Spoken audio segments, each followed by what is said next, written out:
I'm not a gambler. I don't, whether they make it legal in Alabama or make you have to go to some offshore place in the third world country, I'm not going to gamble on teams. But I do like to look at some of these numbers.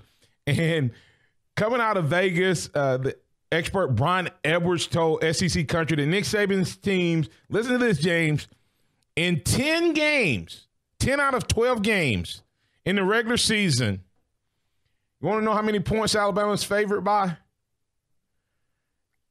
10 out of the 12 games, they're favored by this number or more. 13.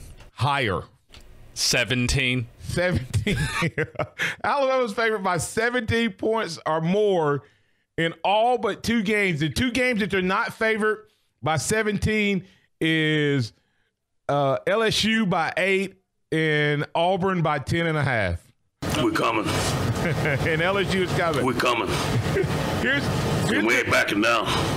They're not backing down. And here's the thing. When you look at the LSU game and the Auburn game, 10.5 and 8 with the Auburn game being at home, the LSU game being at LSU, -8 and -10.5 is about the same. Here's Alabama's scores against the Power 5, James. -29 in the season opener. -17 against Ole Miss. Jimbo Fisher is going to be in for a rude awakening if this holds true. -21 against Texas A&M. -28 for Arkansas. Another new coach on the horizon. Now think about this, James. In the first 4 games, Alabama's playing 3 new coaches. Well, what's his name at Ole Miss this is his first year as the full-time guy. Last year, he was interim. -29, -17, -21, -28, -21.5 at Missouri, -27. Jeremy Pruitt, welcome to big boy ball at Tennessee, if that holds true. As Alabama comes up to Knoxville, -27, LSU -8. I don't think it'll be that close. And Mississippi State -17 and Auburn -10.5. It doesn't look like it's going to be if this season pulls out this way. It just doesn't look like Alabama is going to have much of a challenge. So my question to you is this then. If that's true, is the only way that Alabama makes it to the playoffs if Alabama loses 1 game to a team in the West?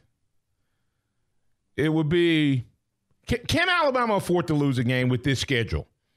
With these types of numbers, can they afford to lose a game? And the only way they can lose a game is if that game doesn't cost them a chance in the SEC.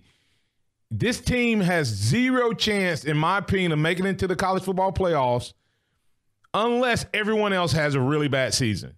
If everybody else has a really bad season, or if they beat everybody by like 50 points and lose 1 game, then they still might get in. But I think they have to make the SEC SEC championship game, and based on what that opponent does, they have to win it to get into the college football playoffs. That's a good question, but keep in mind, just with Clemson, the last 2 years, they did lose to Pitt at home in November, and Syracuse on the road in late September, and still made the college football playoffs. So we kind of have seen some precedent as far as and I know it's outside the SEC that we're talking about, but still, as far as losing a single game to a team that's 500 or below. But they made their championship game. That's right. What I'm saying.